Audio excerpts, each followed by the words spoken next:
Edward didn't just shove the new waitress, he slammed her against the door so hard the walls shook. And he never noticed the Mafia boss rising from the shadows behind him. One more second and Edward's hand would have crushed her throat until a voice colder than steel said, "Touch her again." What happened next flipped the entire bar upside down and exposed a secret that could burn the whole city. If you're hooked in and want to enjoy this story, go ahead and subscribe and drop a comment letting me know where you're watching from. It's always amazing to see where everyone's watching.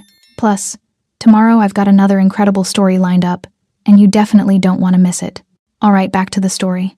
She was only supposed to refill glasses and wipe down tables on her first night. But Edward's fingers tightened around her collar, slamming her back against the office door hard enough to rattle the frame. What Edward didn't know was that someone else stood behind the bar shelf, someone whose tattoos crawled up his neck like shadows, someone who owned the bar and half the city. 6 hours earlier, Jennifer Ruiz smoothed down her white button-up shirt for the third time, her reflection in the bathroom mirror showing a young woman trying desperately to look confident. 23 years old, dark hair pulled back in a neat ponytail, minimal makeup because her mother always said, "Let them see your face, Mija. You have nothing to hide." Black Lantern Bar sat in the heart of the financial district, wedged between glass towers and old money steakhouses. Jennifer had walked past it 100 times, always admiring the warm glow spilling onto the sidewalk, the silhouettes of wealthy patrons visible through frosted windows. She never imagined she'd work here, but rent was due in 6 days, and the interview had been surprisingly easy. Edward Crane, the manager, had hired her on the spot. "You've got an honest face," he'd said, smiling. "That's what we need here." Now, standing at the employee entrance at 5 p.m. sharp, Jennifer wondered if honest faces were really what places like this wanted. The interior took her breath away. Polished mahogany walls absorbed the amber glow of Edison bulbs. Leather booths lined one wall, each table set with crystal glasses that caught the light like trapped stars. Behind the bar, rows of whiskey bottles stood like soldiers' labels she'd only heard about in movies. Pappy Van Winkle. Macallan 25. Bottles that cost more than her monthly salary. "Jennifer!" Edward appeared from the back office, his suit perfectly pressed, his smile wide. "Ready for your first shift?" "Yes, sir." Her voice came out steadier than she felt. "Good. Friday nights are our busiest. Keep the drinks flowing, smile, and don't overthink anything." He handed her a small notepad. "Table assignments are simple. You've got sections 2 and 3 tonight. High rollers, so the tips will be worth it." The next 3 hours blurred together. Jennifer learned to glide between tables without appearing rushed, to read body language for when patrons needed refills, to remember names after hearing them once. Mr. Castellano in booth 7 was celebrating a business deal. The couple at table 9 was on their anniversary. The group of lawyers at table 12 was debating a case in hushed, urgent tones. She was good at this, the observation, the anticipation, the quiet service that made people feel cared for without being intrusive. Her mother had cleaned houses for 20 years, and she'd taught Jennifer that watching people, truly watching them, was a skill that kept you valuable. By 8:30 p.m., Jennifer's feet ached, but she felt something close to pride. She hadn't dropped anything, hadn't forgotten an order, hadn't. "Jennifer." Edward's voice cut through her thoughts. He stood at the server station, holding a receipt. "Process this. Table 7. She took the slip, glancing at the details. Mr. Castellano's tab. 1 appetizer, 1 entree, 1 bourbon. Her eyes caught on the last line. Pappy Van Winkle, 23 year, $220. Jennifer's stomach dropped. She'd served Mr. Castellano his bourbon herself an hour ago. He'd ordered Woodford Reserve she double-checked because she was nervous about mixing up the premium labels. Woodford was $70. Pappy Van Winkle was. She glanced at the price list behind the bar. $220. That was a $150 difference. Her hands trembled slightly as she looked up at Edward. He was watching her, his expression pleasant but his eyes sharp. "Something wrong?" he asked. Jennifer's mouth went dry. "The bourbon." Mr. Castellano ordered Woodford Reserve. "This says Pappy." Edward's smile didn't falter. "I upgraded him. Customer service." "But," Jennifer's voice was barely above a whisper, "he didn't ask for an upgrade. And you're charging him." The air between them changed. Around them, Black Lantern hummed with Friday evening energy, the clink of glasses, soft jazz from hidden speakers, the murmur of expensive conversations. But in the 3 feet separating Jennifer from Edward, something cold settled in.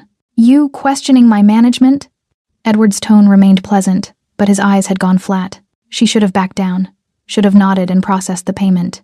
But Mr. Castellano had thanked her so kindly for the water refill, had smiled at her like she was a person and not just staff. The thought of stealing from him made her feel sick.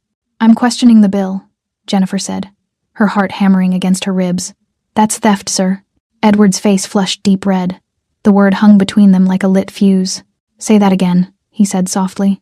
Before Jennifer could respond, Edward's hand shot out and grabbed her collar, his knuckles white with sudden rage. Jennifer gasped as he yanked her backward, her feet stumbling as he shoved her toward the back office. Her shoulder hit the doorframe first, then her back slammed against the wooden door with enough force to rattle it in its hinges. A tear escaped down her cheek before she could stop it. "You don't call me a thief," Edward hissed, his face inches from hers, his breath hot with anger. What neither of them saw was the figure standing 15 feet away, half hidden behind the shelves of premium whiskey. Lanfranco Morris watched with dark, calculating eyes, and his jaw tightened. Lanfranco Morris had built his empire on reading moments other men missed. The way a rival's eye twitched before a lie. The hesitation before a handshake that signaled betrayal.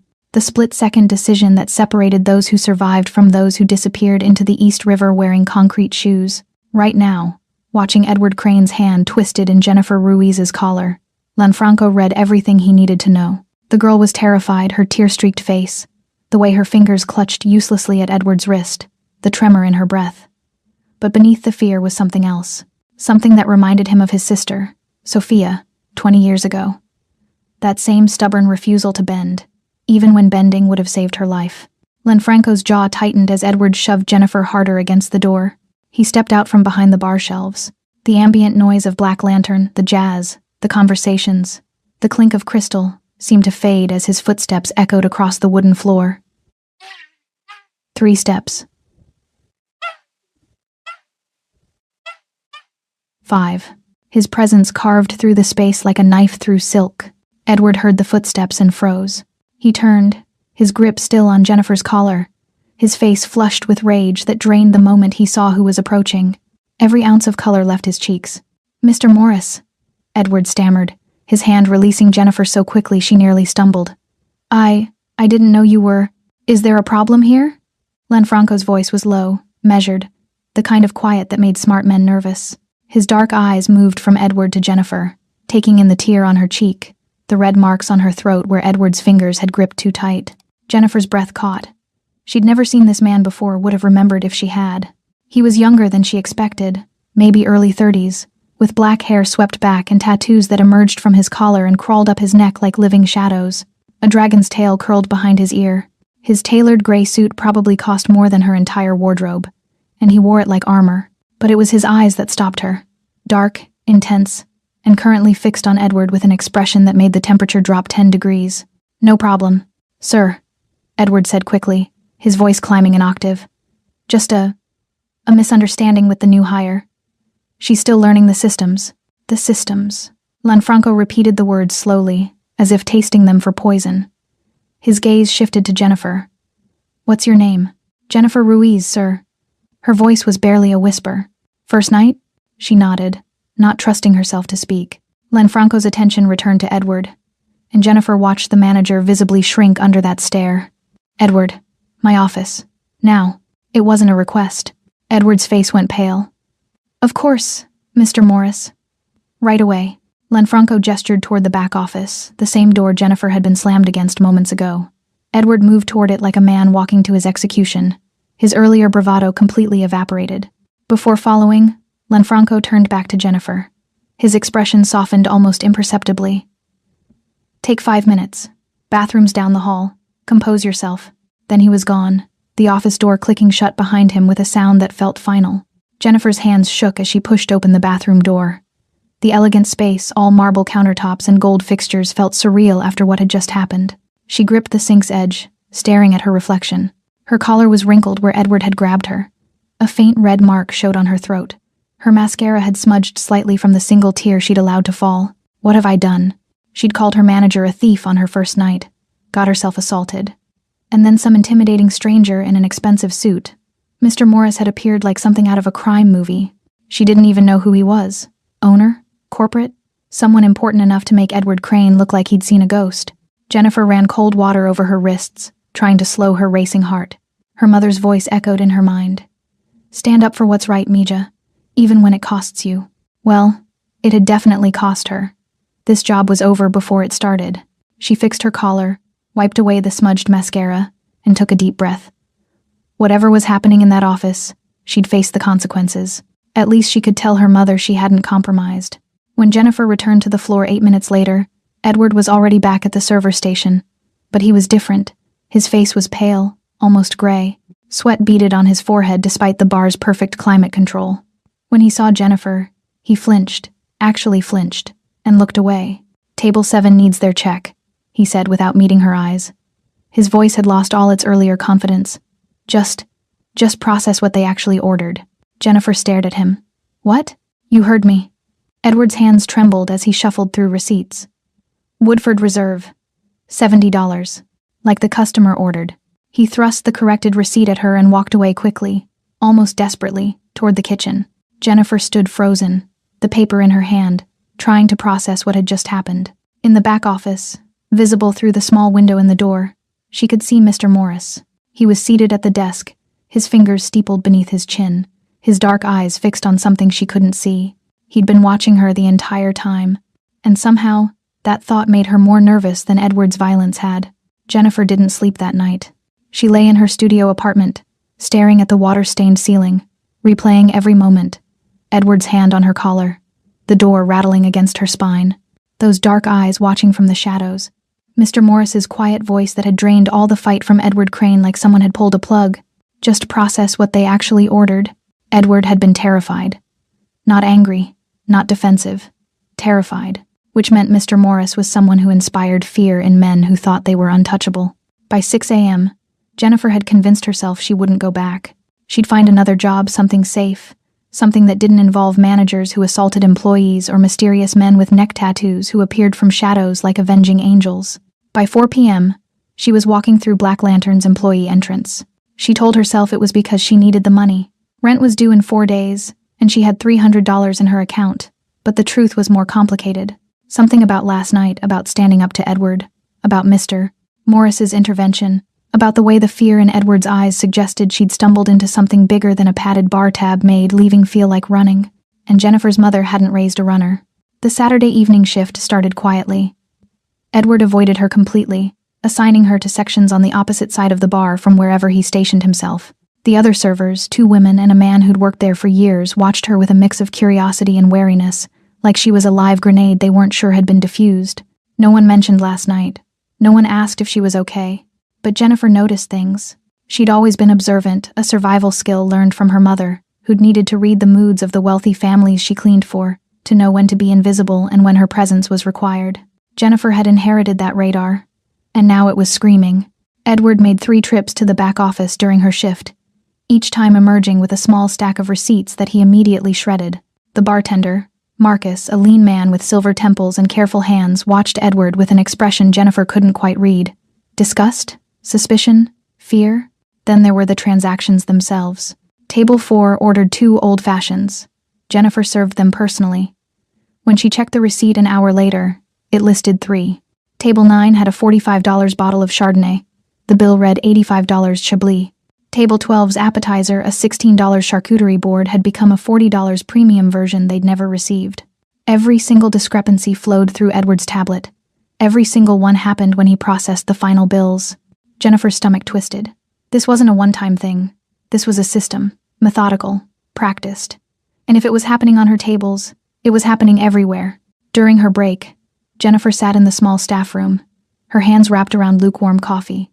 A small notebook lay in her apron pocket, something she'd grabbed that morning on impulse, thinking she'd use it to track orders and preferences for regulars. Now she pulled it out and stared at the blank pages. This is crazy, she thought. You barely survived your first night. You should keep your head down. But Mr. Castellano's kind smile flashed through her mind. Table 9's anniversary couple, laughing over their wine. Table 12's lawyers, already dealing with enough sharks without their own bartender robbing them blind. Jennifer uncapped her pen. Saturday, 6:47 p.m., Table 4.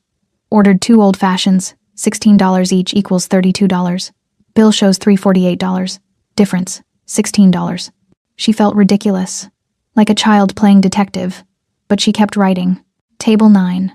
Ordered house Chardonnay, $45. Billed as Chablis, $85. Difference, $40. By the end of her shift, she documented 7 discrepancies. $240 in fraudulent charges across her section alone. If Edward was doing this to every server's tables, every shift, the numbers made her feel sick. You staying late? Jennifer jumped, nearly dropping her notebook. Marcus, the bartender, stood in the doorway, wiping down a mixing glass with a white cloth. His expression was neutral, but his eyes lingered on the notebook before moving to her face. Just finishing up my tips, Jennifer said quickly, tucking the notebook back into her apron. Marcus nodded slowly. Word of advice? Whatever you're doing, be careful. This place, it's not what it looks like. What do you mean? But Marcus was already walking away, his warning hanging in the air like smoke. Jennifer left through the employee exit at 11:30 p.m., her notebook pressed against her ribs beneath her jacket. The financial district was quieter at night, the glass towers dark, except for the occasional lit office where someone was working late. She was halfway to the subway when she felt it. Someone was watching her. She turned, her heart suddenly racing. The street behind her was empty, except for a black Mercedes idling at the corner, its windows tinted dark. Jennifer couldn't see inside, but she could feel the weight of someone's attention like a physical pressure against her skin. The car didn't move, didn't follow when she started walking again, but she felt those invisible eyes on her back all the way to the subway entrance. And when she finally descended into the fluorescent safety of the underground, she could have sworn she saw the Mercedes pull away. Inside that car, Lanfranco Morris sat in the back seat, his phone dark in his hand, his eyes narrowed in thought. The girl was keeping records. Smart, dangerous, brave. Just like Sophia had been, Lanfranco Morris didn't believe in coincidences. When a manager assaulted a waitress on her first night, that was reckless stupidity. When that same waitress documented financial discrepancies in a notebook she thought was hidden, that was courage bordering on suicidal. When both happened within 24 hours at his flagship bar, that was a pattern. And patterns meant someone was either very clever or very desperate. He needed to know which. Sunday morning found Lanfranco in his private office, not the one at Black Lantern, but the real one, housed in a converted warehouse in Red Hook, where the East River whispered against concrete pilings and questions went unanswered. His second-in-command, Vincent Calabrese, sat across the desk, a tablet glowing between them. Edward Crane, Vincent said, his gravelly voice flat with the kind of disgust reserved for rats and traitors. Been the bar manager for 18 months. Clean record before that, corporate hotels, upscale restaurants, all the right references. Too clean? Lanfranco asked. I'm getting to that. Vincent swiped through files. Started noticing the discrepancies about 6 months ago. Small stuff at first. A bottle here, an upgraded charge there. Thought maybe he was just greedy. But then, he turned the tablet around. Bank statements filled the screen. Edward's personal accounts. Obtained through means Lanfranco didn't ask about, and Vincent didn't explain. He's been depositing cash. Small amounts, never more than $3,000 at a time to avoid flags. But it adds up. Roughly $40,000 in the last 5 months. Lanfranco's jaw tightened. Black Lantern pulled 7 figures annually. Edward's theft was barely a rounding error. But that wasn't the point. The point was loyalty, trust, the invisible threads that held his world together. Fire him, Lanfranco said simply. There's more. Vincent swiped again. A photograph appeared. Edward, sitting in a parked car, talking to someone in the driver's seat. The image was grainy, taken from a distance, but the driver's face was clear enough. Arthur Klein. Lanfranco went very still, the kind of still that made smart men nervous. Arthur Klein ran the South Side Crew rival territory. Smaller operation, but ambitious in ways that made him dangerous. He'd been testing Lanfranco's boundaries for 2 years, probing for weaknesses, looking for angles. Nothing overt enough to justify a response, but persistent enough to be irritating. When was this taken? Thursday night, 2 hours before your little waitress started her shift. Vincent leaned back, his expression grim. We've got 3 more meetings over the past month. Always in cars, always cash exchanged. Lanfranco's mind worked through the implications like a chess player analyzing a board. Edward wasn't just stealing, he was feeding information to Arthur Klein. But what information? Black Lantern's financials were legitimate mostly. The bar washed a percentage of his other income, but it was sophisticated enough that even a federal audit would find nothing actionable, unless someone was building a trail. What's Edward giving him? Lanfranco asked quietly. Vincent pulled up another document. Falsified receipts, altered ledgers, transaction records that don't match the actual sales. He met Lanfranco's eyes. Someone's creating a paper trail that makes it look like you're laundering way more than you actually are. Inflated numbers, phantom transactions, all of it pointing back to you. The picture crystallized with brutal clarity. Arthur Klein wasn't trying to steal territory or customers. He was building a case. Frame Lanfranco for massive money laundering, feed the evidence to the right federal prosecutor, and watch the empire collapse from the inside. While Lanfranco fought legal battles and federal charges, Klein would sweep in and absorb everything. It was clever, almost elegant. How far along is he? Unknown. But if they've been doing this for 5 months, Vincent trailed off. The implication clear. 5 months of falsified records could be enough for an indictment, maybe even a conviction, if the prosecutor was ambitious and the judge was hostile. And the girl? Lanfranco asked. Jennifer. Where does she fit? Vincent pulled up a new file, Jennifer's employee profile, her application, her background check. Nobody. Clean history. Works 2 jobs to make rent. Mother's a house cleaner in Queens. No criminal record. No connections to anyone in our world or Klein's. He paused. She's exactly what she looks like. A waitress who noticed something wrong and can't keep her mouth shut about it, which makes her a problem for Edward. A big one. If she keeps documenting discrepancies, she's building evidence that contradicts the false trail he's creating. She's showing the charges are fraudulent, which means his inflated numbers don't reflect reality. Lanfranco stood, moving to the floor-to-ceiling windows that overlooked the river. Sunlight glinted off the water, and in the distance, the city rose like a promise or a threat, depending on who you were. Jennifer Ruiz had stumbled into the middle of something she couldn't possibly understand. She thought she was exposing a petty thief. She had no idea she was dismantling a conspiracy designed to destroy everything Lanfranco had built. Edward would have realized that by now. Which meant Jennifer wasn't just a witness anymore. She was an obstacle. And Arthur Klein didn't leave obstacles standing. Put a detail on her, Lanfranco said, his voice cold and final. 24 hours. She doesn't know they're there, and they don't interfere unless someone makes a move. And Edward? Lanfranco turned from the window, his expression carved from stone. Let him think he's winning. I want to know everyone involved before we move. Arthur Klein doesn't do anything without backup. There are more players in this. Vincent nodded and stood to leave, but paused at the door. The girl. She's got courage. Stupid courage, but still. I know, Lanfranco said quietly. The kind of courage that got people killed. Jennifer's third shift started with a text message she almost missed. Unknown number. Stay aware tonight. Trust your instincts. She stared at the screen, her coffee halfway to her lips, her stomach immediately nodding. The message had arrived at 4:47 p.m. 13 minutes before she needed to leave for work. No context. No signature. Just a warning that felt both protective and threatening. She typed back, "Who is this?" The response came instantly. "A friend." Jennifer deleted the thread and tried to convince herself it was a wrong number, but her hands shook as she buttoned her white shirt, and the notebook in her apron pocket felt heavier than it had any right to. Black Lantern was unusually quiet for a Monday evening. Only half the tables were occupied, and the typical buzz of weekend energy had settled into something more subdued.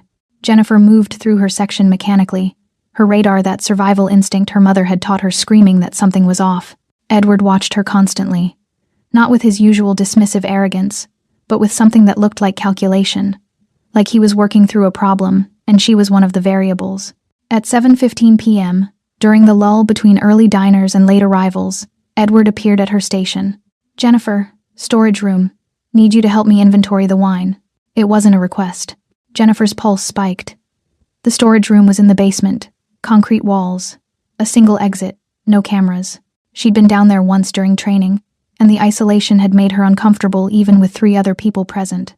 "I'm about to take table 6's order," she said, keeping her voice steady. "Marcus can cover it." Edward's smile didn't reach his eyes. "This won't take long." Every instinct Jennifer possessed was screaming at her to refuse. But refusing meant making a scene, and making a scene meant losing this job she desperately needed. She thought of the text message. Trust your instincts. But which instinct? The one that said run? Or the one that said she couldn't afford to? "Of course," she heard herself say. The basement stairs descended into cool darkness that smelled of oak barrels and old stone. Edward flicked on the lights, and fluorescent tubes buzzed to life, casting harsh shadows across rows of wine racks and stacked liquor boxes. The single door at the top of the stairs clicked shut behind them. They were alone. "So," Edward said, his pleasant tone evaporating like morning fog. "You've been busy." Jennifer's mouth went dry. "I don't understand." Don't play stupid. It's insulting. Edward moved between her and the stairs, his positioning deliberate. You've been writing things down, watching me, documenting transactions. Her heart slammed against her ribs. How did he know? She'd been careful. The notebook never left her apron, and she only wrote during breaks, in the bathroom, away from cameras and eyes. I don't know what you're talking about, Jennifer said, but her voice wavered. Edward's expression hardened. Show me your apron. No, that wasn't a request. He stepped closer, and Jennifer instinctively backed up until her shoulders hit the wine rack. Bottles rattled. You think you're clever? You think you can come in here and destroy what I've built? You're stealing from customers, Jennifer said, her fear crystallizing into anger. That's not building anything. That's survival. Edward's voice cracked like a whip. You think this city hands out opportunities? You think people like us, people who weren't born into penthouses, get to play by their rules? He was close enough now that she could smell his cologne, see the vein pulsing in his temple. I take what's owed to me. What I've earned. By lying? By being smart, something you're clearly not. His hand shot out and grabbed her wrist, his grip bruising. Give me the notebook. Let go of me. Jennifer tried to pull away, but Edward's fingers tightened. Give me the notebook, or I swear to God. Or what? The voice came from the top of the stairs. Edward's head snapped up. Jennifer's breath caught. Lanfranco Morris stood in the doorway, backlit by the bar's ambient light, his silhouette dark and absolute. He descended 3 steps, each footfall deliberate, and the temperature in the basement seemed to drop with each one. Mr. Morris. Edward released Jennifer's wrist so quickly she stumbled. You were just what? No. Lanfranco's voice was soft, controlled, and more terrifying than if he'd been shouting. Explaining inventory? Is that why you have your hands on my employee? She's been documenting. Edward started, then seemed to realize what he was about to admit. Lanfranco reached the basement floor. He didn't look at Edward. His dark eyes were fixed on Jennifer, taking in her pale face, the red mark on her wrist where Edward had grabbed her, the way she was pressed against the wine rack like a trapped animal. Are you hurt? He asked her. Jennifer shook her head, not trusting her voice. Lanfranco's jaw tightened. Then, finally, he turned to Edward. The look in his eyes made Jennifer's blood run cold, and she wasn't even the target. My office, Lanfranco said quietly. Now. Sir, I can explain. Now. Edward flinched and moved toward the stairs, but Lanfranco caught his shoulder. His grip looked casual, almost gentle, but Edward went white. If you ever touch her again, Lanfranco said, his voice barely above a whisper, they'll find pieces of you in 3 different rivers. Do you understand me? Edward nodded frantically. Lanfranco released him, and Edward practically ran up the stairs. Silence filled the basement. Jennifer's legs felt weak. She was dimly aware that she was shaking.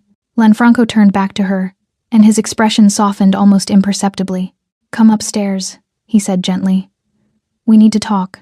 Jennifer had been in Lanfranco's office once before, pressed against its door with Edward's hand on her collar, fear choking the air from her lungs. Walking through it voluntarily felt surreal, like stepping into a memory that hadn't finished happening yet. The space was smaller than she'd imagined, almost intimate. Dark wood paneling absorbed the light from a single desk lamp. Behind the desk, a window overlooked the bar floor through one-way glass, a silent audience to everything that happened below. Leather chairs faced the desk. A bottle of whiskey sat on a side table, unopened, expensive. Sit, Lanfranco said, gesturing to one of the chairs. Jennifer sat, her hands folded in her lap to hide their trembling. Her wrist still throbbed where Edward had grabbed her. She could feel the notebook in her apron pocket like it was burning through the fabric. Lanfranco didn't sit immediately. He moved to the window, his back to her, his hands in his pockets. For a long moment, he just watched the bar below Marcus mixing drinks, the handful of customers scattered across tables, the empty space where Jennifer should have been working. How old are you, Jennifer? He asked without turning. 23. You live alone? Yes, sir. Family? My mother. In Queens. Jennifer's voice was steady but barely. Sir, am I fired? Lanfranco turned then, and something in his expression caught her off guard. It wasn't anger. It wasn't even disappointment. It was something older, sadder, like he was looking at her and seeing someone else entirely. No, he said simply. You're not fired. He moved to the desk and sat, his dark eyes finding hers across the polished wood. But I need to ask you something, and I need you to be honest with me. Can you do that? Jennifer nodded.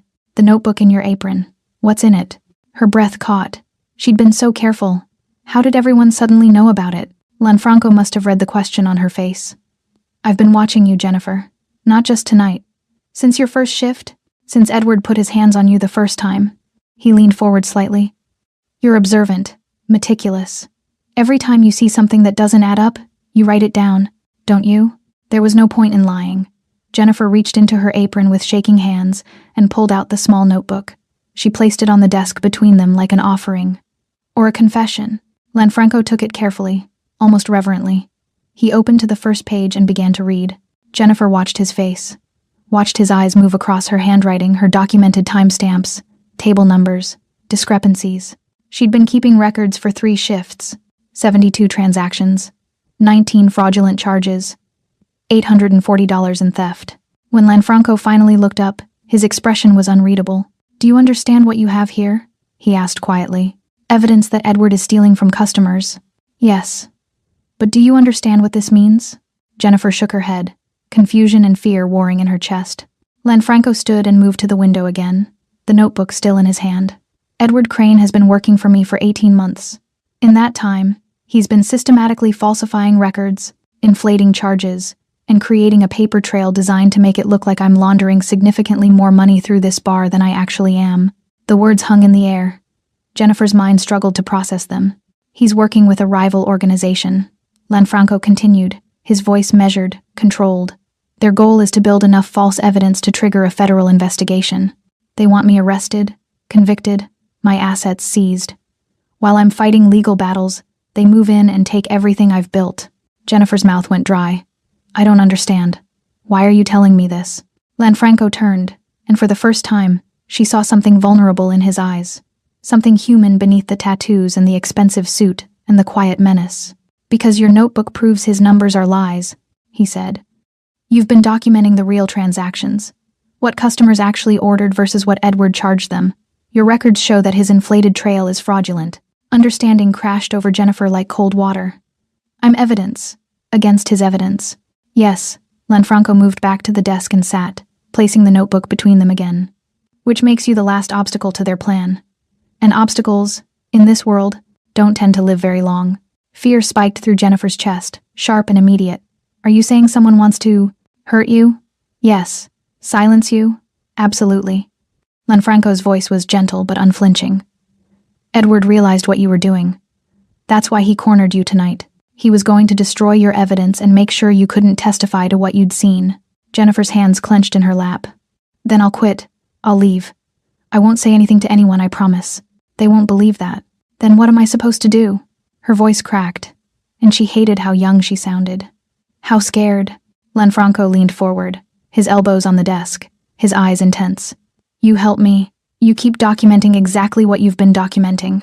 You act like Edward intimidated you into silence. And together, we build a trap so perfect that when it closes, everyone involved goes down at once. You want me to spy for you. I want you to keep doing exactly what you've been doing, noticing things, writing them down, refusing to be complicit in theft. The only difference is now you'll know why it matters. Jennifer stared at him. At this man with shadows crawling up his neck, who spoke about federal investigations and murder like they were weather patterns. Every rational part of her brain screamed to run, but she thought of Mr. Castellano's kind smile.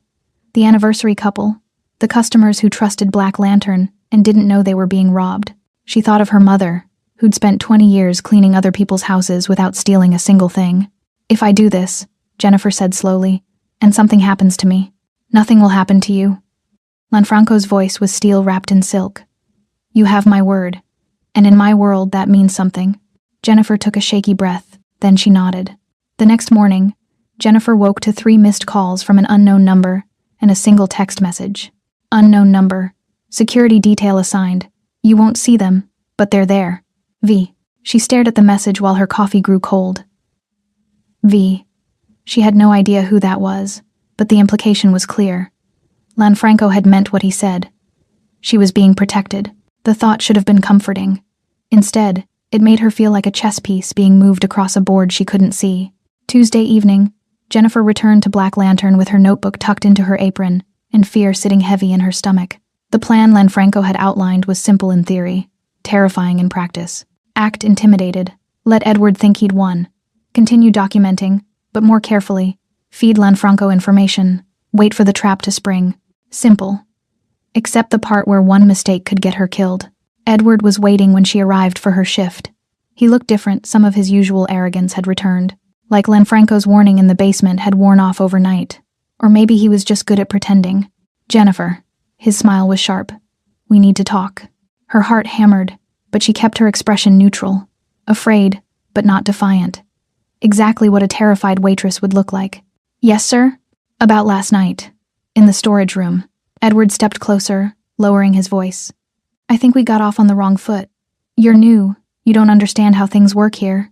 I may have overreacted. Jennifer said nothing. Let him fill the silence. The thing is, Edward continued, Mr. Morris and I had a conversation. He reminded me that you're under a lot of pressure, new job, big city, trying to make ends meet. He thinks maybe you were just confused about what you saw. Confused, Jennifer repeated softly. Exactly. Edward's smile widened. Transactions can be complicated. Upgrades, substitutions, special requests. It's easy for someone inexperienced to misunderstand. Mr. Morris suggested I take you under my wing. Mentor you. Make sure you understand the system. The word hung between them like a threat disguised as an opportunity. Jennifer looked down at her hands, playing the part of the intimidated girl who'd learned her lesson. I appreciate that, sir. I'm sorry if I caused any problems. No problems at all. Edward's hand landed on her shoulder, and it took everything in Jennifer not to flinch. We're a team here. As long as everyone follows the system, everything works perfectly. You understand? Yes, sir. Good. He squeezed her shoulder once before releasing her. Now get to work. And Jennifer, if you notice anything that confuses you, come to me first, before anyone else. Understood? Understood. Understood. Edward walked away, satisfaction radiating from him like heat. Jennifer exhaled slowly, her hands shaking as she tied her apron. She'd passed the first test. Edward thought she'd been broken, intimidated into compliance. Now came the hard part. Over the next 4 days, Jennifer became a ghost in her own life. She worked her shifts at Black Lantern, smiling at customers, processing their bills, documenting every discrepancy in her notebook during bathroom breaks and stolen moments in the storage room. She acted meek around Edward, asking him questions about complicated charges, letting him mansplain the bar's operations while she memorized every detail. And she saw things. So many things. Edward met twice with a man Jennifer didn't recognize, expensive suit, cold eyes, the kind of man who looked like he bought people instead of befriending them. Their conversations happened in the back alley during smoke breaks, always brief, always with cash exchanged. The bartender, Marcus, was involved somehow. She'd catch him watching Edward with an expression that was part disgust, part fear. Once, she saw him photograph receipts with his phone when he thought no one was looking. And Lanfranco, she felt his presence even when she couldn't see him, that one-way window in his office. The way conversations would suddenly stop when she entered certain areas. The black Mercedes she spotted 3 times in 4 days, always at a distance, never following too close. You won't see them, but they're there. She documented everything in her notebook. Times, dates, descriptions. The man in the expensive suit, she'd later learn, was Arthur Klein's lieutenant. The cash exchanges, the fake receipts, Marcus's suspicious behavior. Every night, she'd return to her studio apartment, transcribe her handwritten notes into her phone, and send encrypted photos to a number Lanfranco had given her. Then she'd delete the photos and lie awake, staring at her ceiling, wondering if tonight was the night someone decided she knew too much. Friday evening, exactly 1 week after Edward first slammed her against the office door, Jennifer was taking Table 8's order when she felt it. Someone was watching her. Not Lanfranco's protective surveillance. Something else. Something predatory. She glanced up and saw him, the man from the alley, Arthur Klein's lieutenant, sitting alone at table 12. He wasn't looking at a menu, wasn't on his phone. He was watching her with the focused intensity of a hunter tracking prey. Their eyes met across the room. He smiled. Jennifer's blood turned to ice. She finished taking the order on autopilot, her hands somehow steady despite the panic screaming through her veins. When she returned to the server station, she pulled out her phone with trembling fingers and sent a text to Lanfranco's number. The man from the alley is here. Table 12. He's watching me. The response came within seconds. I know. Stay calm. You're safe. This is good. It means they're worried. Stay in public areas. Do not go anywhere alone. Jennifer pocketed her phone and looked up. Through the one-way glass of the office window, she could see Lanfranco's silhouette. He was standing, phone in hand, his posture radiating controlled fury. Then she saw something that made her breath catch. Edward emerged from the kitchen and walked directly to table 12. He shook hands with Arthur Klein's lieutenant. They spoke for 30 seconds, Edward gesturing toward Jennifer, the lieutenant nodding, both men smiling like they were discussing sports instead of her fate. Jennifer pulled out her notebook with shaking hands and wrote, Friday, 8:43 p.m. Edward met with Ally Mann at table 12. Discussed me. Both seemed pleased. She didn't know it yet, but that single observation would become the linchpin that brought everything crashing down. In his office, Lanfranco watched the exchange below. His jaw tightened. The trap was ready. Edward had just walked into it. Now came the reckoning. The meeting was set for Sunday night, 2 hours after Black Lantern closed. Jennifer learned about it the way she'd learned everything over the past week, by being invisible, observant, and willing to stand in the back hallway outside the manager's office while Edward talked on his phone, thinking no one could hear him. Sunday, 2 a.m. The usual place, Edward had said, his voice low and satisfied. I'll have everything. Receipts, ledgers, the whole package. Enough to bury him. Jennifer had texted Lanfranco immediately. His response was simple. Perfect. Now, standing in her apartment at 1:30 a.m. on Sunday, Jennifer stared at the text message that had arrived 10 minutes ago. Lanfranco, I need you to come to the warehouse. Vincent will pick you up in 5 minutes. Trust me. Her hands shook as she pulled on jeans and a jacket. This was it. Whatever trap Lanfranco had been building, tonight it closed. And for some reason, he needed her there. A black sedan pulled up exactly 5 minutes later. The driver, a hard-faced man with silver temples who introduced himself as Vincent, said nothing during the 20-minute drive to Red Hook. Jennifer watched the city slide past her window, streetlights painting everything in amber and shadow, and tried to control her breathing. You're safe. Lanfranco promised you're safe. The warehouse sat near the river, its brick facade dark, except for a single lit window on the second floor. Vincent led her through a side entrance, up industrial stairs that echoed with each footstep, and into a room that looked like it belonged in a spy movie. Computer monitors lined one wall, showing multiple camera feeds. A conference table dominated the center, and standing at the window overlooking the river was Lanfranco, his back to her, his silhouette sharp against the glass. Sir, Vincent said quietly. She's here. Lanfranco turned. He looked different tonight, no suit jacket, just a black button-down with the sleeves rolled to his forearms, revealing more of the tattoos that wound up his arms like living art. His face was carved from stone, but his eyes softened slightly when they found Jennifer. Thank you for coming, he said. Did I have a choice? Jennifer meant it to sound defiant, but it came out scared. Always. Lanfranco gestured to the conference table. Sit. I want you to understand what's about to happen. Jennifer sat. Vincent moved to the monitors. Lanfranco remained standing, his hands braced on the table, his attention fully on her. In 20 minutes, Lanfranco said, Edward Crane will meet Arthur Klein and 2 of his associates at a parking garage 3 blocks from here. He thinks he's delivering evidence that will destroy me, falsified ledgers, inflated transaction records, everything they need to trigger a federal investigation.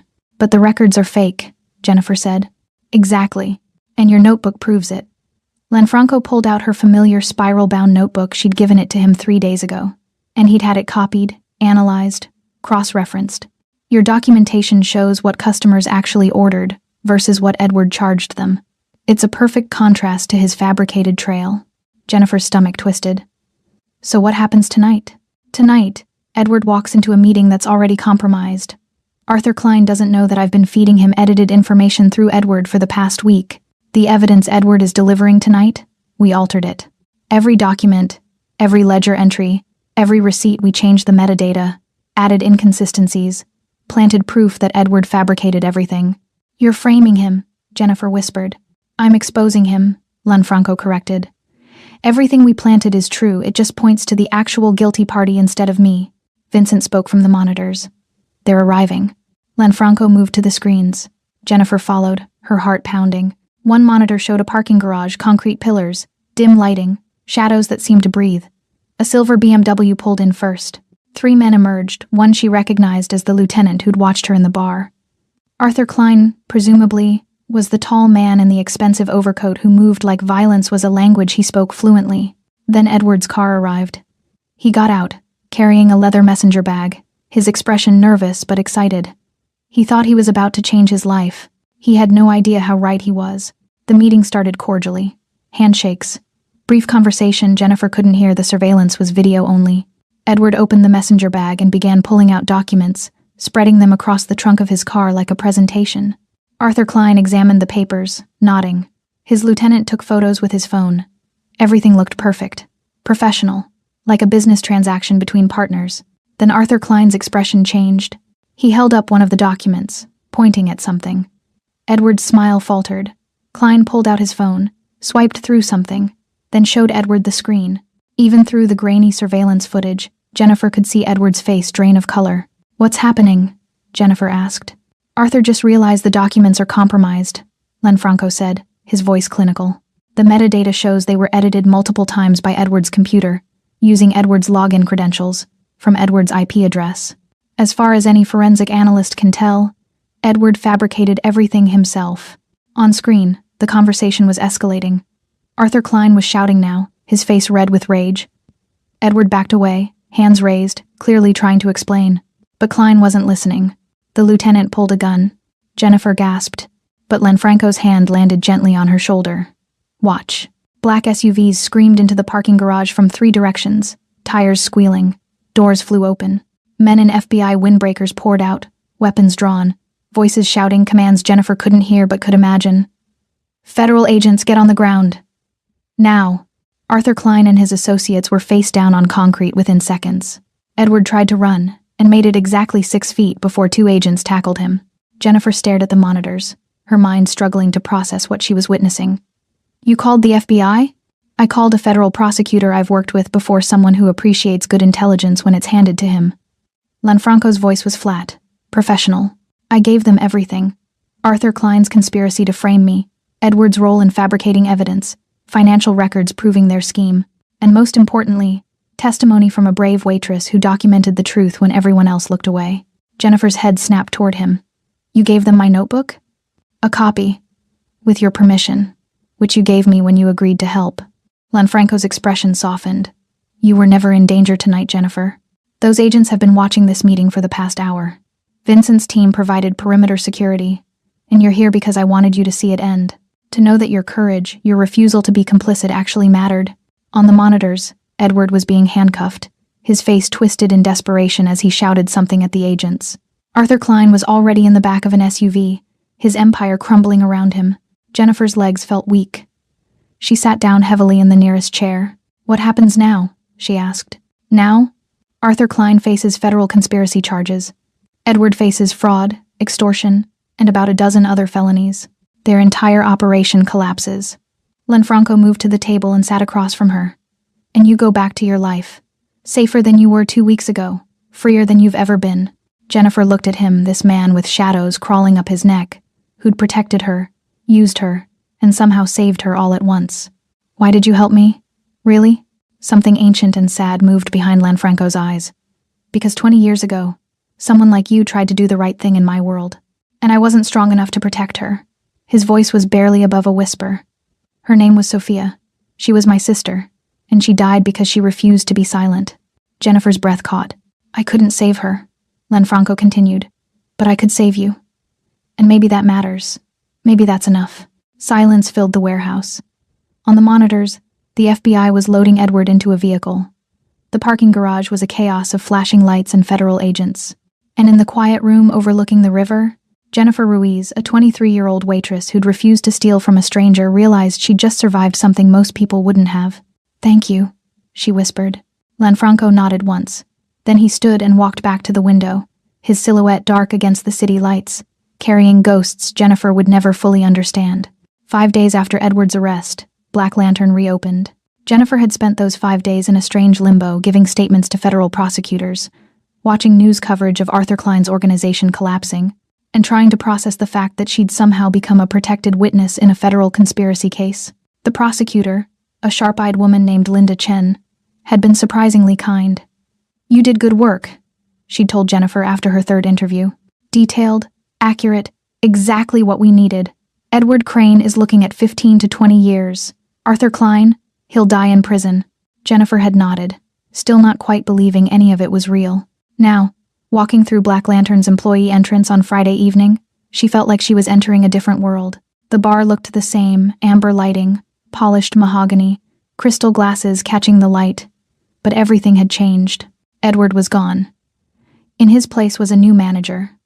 A woman in her 40s named Patricia, who'd introduced herself that morning with a firm handshake and a warmer smile than Edward had ever managed. "I've heard good things about you," Patricia had said. "Looking forward to working together." The other staff treated Jennifer differently now. Not quite fear, not quite respect, something in between. Marcus, the bartender, had pulled her aside before the shift. "You've got guts, kid," he'd said quietly. "More than most people in this business." That matters. But it was the customers that made Jennifer's chest tight. The Friday night crowd was back, expensive suits, designer dresses, the wealthy elite who'd been coming to Black Lantern for years. And they had no idea what had happened in the shadows of their favorite bar. Table 7 was occupied by a new guest. Table 9 had a different anniversary couple. And Table 12, where Arthur Klein's lieutenant had sat watching her with predatory eyes, now hosted a group of laughing investment bankers celebrating a deal. Life moved on. The city didn't care about one waitress's terror or one mafia boss's protection. It just kept spinning. Jennifer was taking Table 4's drink order when she felt that familiar weight of being watched. But this time, it wasn't threatening. This time, when she looked up at Lanfranco's office window, she saw him standing there, visible for once, his dark eyes meeting hers across the distance. He nodded once, a silent acknowledgement. "You survived. You're safe." Jennifer nodded back. Then she returned to her tables, to her work, to the life she'd somehow managed to keep. The explosion happened at 9:47 p.m. Not a literal explosion, but close enough. The front doors of Black Lantern slammed open hard enough to rattle the bottles behind the bar. Every conversation died. Every head turned. Edward Crane stood in the entrance. He looked like hell, his suit wrinkled and stained, his face unshaven, his eyes wild with the kind of desperation that made smart people nervous. He'd been released on bail 3 hours ago, against the prosecutor's recommendations, and apparently he'd come straight here. "Where is she?" Edward's voice cracked across the bar like a whip. His eyes scanned the room and landed on Jennifer. There's the little bitch who ruined everything." Jennifer's blood turned to ice. Around her, customers shifted uncomfortably. Patricia moved toward the phone behind the bar, clearly ready to call the police. Marcus positioned himself between Edward and the main floor, his expression hard, but Edward didn't care about any of them. He was staring at Jennifer with the focused intensity of a man who'd lost everything and had decided to take someone down with him. "You think you're clever?" Edward moved forward, and the crowd parted like water. "You think your little notebook makes you special? You destroyed my life. You destroyed your own life," Jennifer said, her voice steady despite the fear coursing through her veins. "You stole from people. You framed Lanfranco. You worked with criminals. I worked to survive." Edward was shouting now, spittle flying. "This city eats people like us. I did what I had to do. By hurting others?" Jennifer stood her ground even as Edward advanced. "By stealing? By threatening me?" Edward's hand shot out, reaching for her collar just like he had 2 weeks ago. "You self-righteous little..." He never finished the sentence. Lanfranco stepped out from behind the bar. He must have come down from his office the moment Edward entered, moving through the crowd like smoke, invisible until the moment he chose not to be. Now he stood between Edward and Jennifer, his presence filling the space like a physical force. "Touch her," Lanfranco said quietly, his voice carrying across the silent bar, "and I'll break every bone in your hand before the police arrive." Edward's hand froze mid-reach. His face went white as he registered who was standing in front of him. "Mr. Morris, You're on bail for federal conspiracy charges," Lanfranco continued, his tone conversational but his eyes like ice. "Assault would violate your release conditions. You'd be back in lockup within an hour. Is that really how you want to spend your Friday night?" Around them, the customers watched with the fascinated horror of people witnessing a car crash. Several had their phones out, recording. This would be all over social media within minutes. Edward's desperation cracked into something uglier. "This is your fault. You set me up. You and that waitress, you destroyed me." "No, Edward." Lanfranco stepped closer, and despite being roughly the same height, he seemed to tower over the other man. "You destroyed yourself the moment you decided to steal from my customers, the moment you worked with Arthur Klein to frame me, the moment you put your hands on Jennifer." "She's nobody," Edward's voice broke. "She's just a waitress. She's the person who had the courage to do what was right when everyone else, including you, chose to do what was easy." Lanfranco's voice dropped lower, more dangerous. "She's worth 100 of you, 1,000. Edward's eyes darted around the room, looking for allies, finding none. His shoulders slumped. The fight drained out of him like air from a punctured tire. "I'm ruined," he whispered. Yes, Lanfranco said without sympathy. You are. Now leave before I have you removed. For a moment, Edward just stood there, swaying slightly, looking like a man staring into an abyss. Then he turned and stumbled toward the door. The crowd parted again, nobody wanting to touch him, to be associated with his fall. He paused at the threshold and looked back at Jennifer one last time. I hope it was worth it, he said, his voice bitter. Jennifer met his eyes without flinching. It was. Edward left. The door closed behind him. And slowly, gradually, the normal sounds of Black Lantern returned, conversations resuming, glasses clinking, the gentle hum of wealth and discretion reasserting itself. But Jennifer was shaking. The adrenaline that had kept her upright was draining away, leaving her legs weak and her hands trembling. Lanfranco turned to her, his expression softening. Are you all right? Jennifer nodded, not trusting her voice. Patricia, take over Jennifer's section, Lanfranco said to the manager. Then to Jennifer, come with me. He led her through the crowd, past the bar, up the stairs to his office. The same office where this had all started. The same door that had rattled when Edward slammed her against it. Inside, Lanfranco poured 2 glasses of whiskey from the expensive bottle on his desk. He handed one to Jennifer. I don't usually drink on the job, she said, her voice shaky. You're not on the job right now. You're recovering from an assault. Lanfranco's tone left no room for argument. Jennifer took the glass and sipped. The whiskey burned going down, but it centered her, brought her back into her body. They stood in silence for a moment, the sounds of the bar muted through the thick door. He was right about one thing, Jennifer said finally. I am nobody, just a waitress. No, Lanfranco's voice was firm. You're the person who refused to be complicit, who documented the truth when everyone else looked away, who survived something that would have broken most people. He met her eyes. That's not nobody, Jennifer. That's extraordinary. Tears pricked at Jennifer's eyes, but she blinked them back. What happens now? Lanfranco moved to his desk and opened a drawer. He pulled out a small leather folder and handed it to her. Jennifer opened it. Inside was an ID badge with her photo and a title that made her breath catch. Jennifer Ruiz, Head of Internal Oversight, Black Lantern Holdings. I don't understand, she whispered. Edward's position needs to be filled. But more than that, I need someone I can trust. Someone who sees what others miss. Someone who won't be intimidated or bought or corrupted. Lanfranco's expression was serious. I'm offering you a job, Jennifer. Not as a waitress. As the person who makes sure Black Lantern and all my other businesses operate with integrity. I don't have experience. I don't have training. You have something better. You have a moral compass that doesn't bend. Lanfranco gestured to the badge. The salary is $85,000 a year to start. Full benefits. Your own office. And my protection. For whatever that's worth to you. Jennifer stared at the badge, her mind reeling. 2 weeks ago, she was a struggling waitress living paycheck to paycheck. Now she was being offered a position that would change her entire life. Why? She asked. Why me? Lanfranco was quiet for a long moment. When he spoke, his voice carried the weight of old ghosts. Because 20 years ago, I failed someone who deserved better. Someone who tried to do the right thing and paid for it with her life. His jaw tightened. I can't bring Sophia back, but I can make sure people like you, people who refuse to be silent, have a place in this world. A place where courage is rewarded instead of punished. Jennifer looked at the badge, then at Lanfranco. At this complicated, dangerous, surprisingly honorable man who'd saved her life without her even fully realizing it until now. I'll need training, she said softly. You'll have it. And I won't compromise. If I see something wrong, even in your organization, I'll report it. I'm counting on it. Jennifer took a shaky breath. Then she nodded. Okay. Yes, I accept. Something that might have been a smile touched the corner of Lanfranco's mouth. Good. Now finish your whiskey and go home. You start Monday. Monday morning arrived with crystalline clarity, the kind of New York autumn day where the sky was impossible blue and the air tasted like possibility. Jennifer stood outside Black Lantern at 8:30 a.m., a full 2 hours before the bar would open for lunch service. She wore professional clothes her mother had helped her pick out over the weekend: black slacks, a cream blouse, a blazer that made her look older than 23. Her new ID badge hung from a lanyard around her neck. Jennifer Ruiz, Head of Internal Oversight, Black Lantern Holdings. She still couldn't quite believe it was real. The employee entrance opened before she could use her new keycard.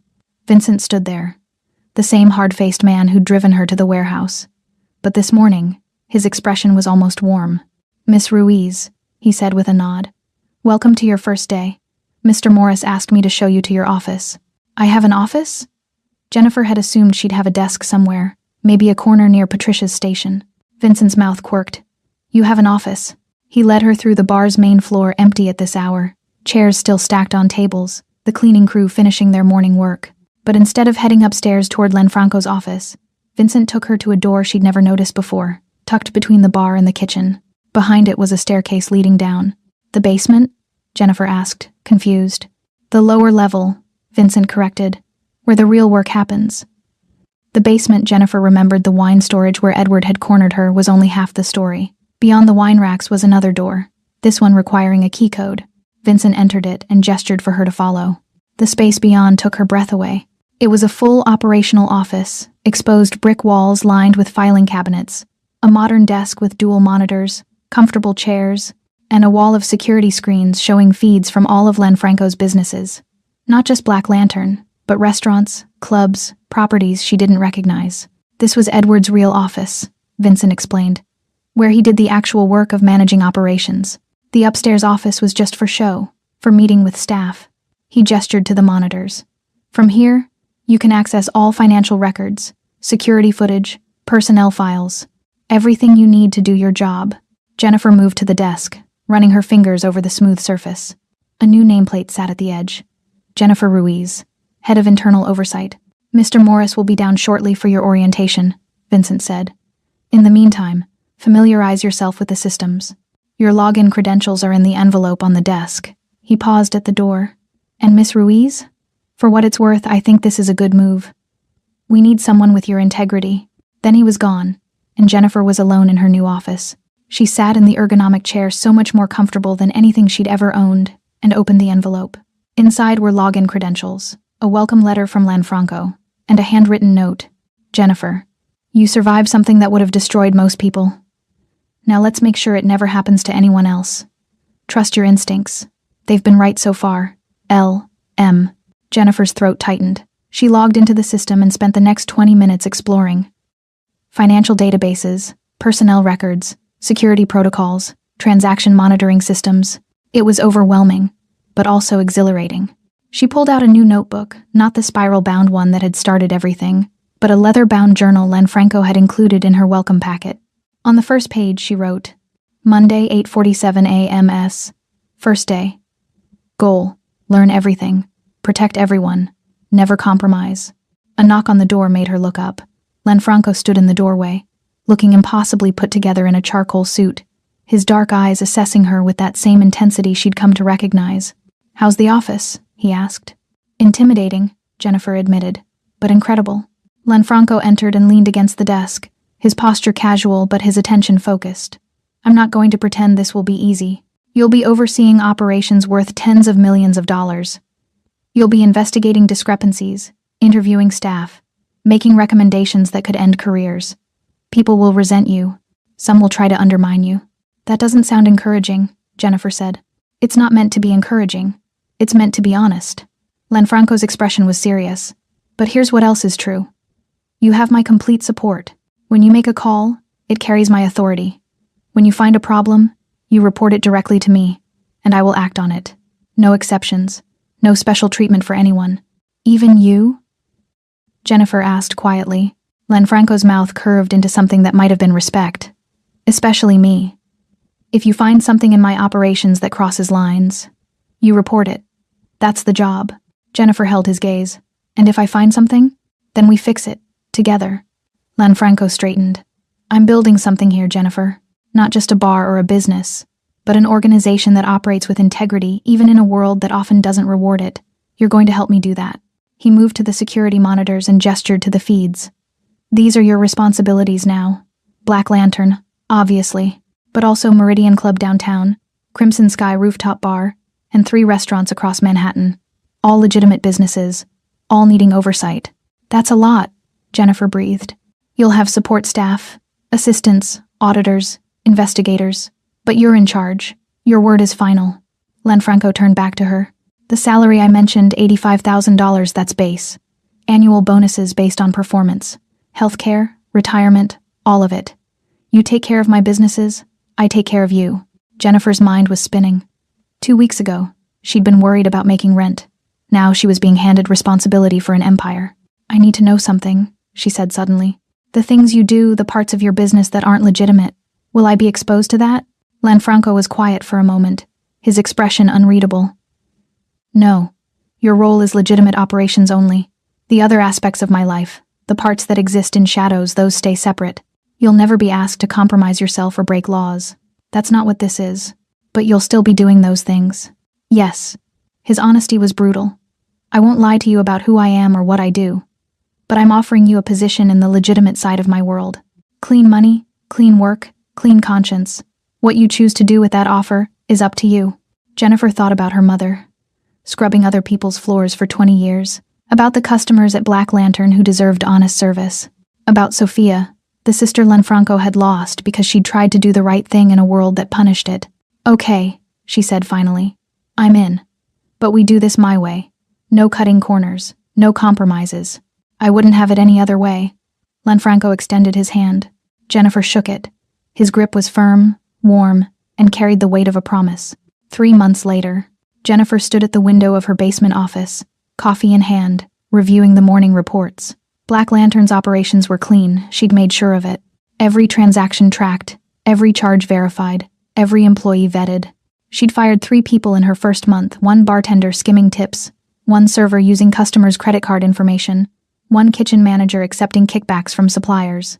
Each termination had been documented, justified, and backed by evidence she'd gathered personally. The staff feared her a little now. But they also respected her. And more importantly, they behaved. Upstairs, Black Lantern was preparing for lunch service. Patricia managed the floor with competent efficiency. Marcus mixed drinks with the same careful hands. The customers would arrive soon, expecting the same excellence they'd always received. And now, they'd actually get it. Jennifer's phone buzzed. A text from her mother. "Mommy, Mija, I'm so proud of you. You're changing the world, one honest bill at a time. Ti amo." Jennifer smiled, her eyes stinging slightly. She typed back, "Love you too, Mommy. See you for dinner Sunday." Another knock on her door. Vincent entered with a tablet. "Miss Ruiz, we've got a discrepancy at Crimson Sky. Inventory doesn't match purchases. Looks like someone's diverting premium liquor." Jennifer set down her coffee and took the tablet, her mind already analyzing. "Show me the records. I want receipts, security footage, and interviews with everyone who had access." "Already pulled them," Vincent said with approval. This was her life now, protecting people who didn't even know they needed protection. Holding the line between honest business and the shortcuts that destroyed integrity. Being the person who refused to look away. Lanfranco had given her more than a job. He'd given her purpose. And Jennifer Ruiz, the shy waitress who'd refused to steal from a customer, who'd stood up to her manager despite the cost, who'd survived something that should have broken her, had become something new. Someone untouchable, someone respected, someone who mattered. The girl who'd cried against the office door was gone. In her place stood a woman who would never let anyone else suffer the way she had. And that, Jennifer thought as she reviewed the Crimson Sky discrepancies, was worth every moment of fear she'd endured. Late that evening, after the last customer had left Black Lantern and the cleaning crew had finished, Lanfranco stood in his office, looking down at the bar floor through his one-way window. Jennifer was at a corner table, her laptop open, still working despite the late hour. Always thorough, always dedicated. He thought about Sophia, about the promise he'd made at her grave 20 years ago that he'd build something better, something that protected people like her instead of consuming them. It had taken 2 decades, but maybe he'd finally kept that promise. His phone buzzed. Vincent. Arthur Klein sentenced to 40 years. Edward Crane to 18. It's over. Lanfranco typed back. Good. Then he locked his office, descended the stairs, and paused at Jennifer's table. She looked up, surprised. "Mr. Morris, I thought you'd left. It's late. You should go home. Just finishing the Crimson Sky report. I'll have recommendations by tomorrow."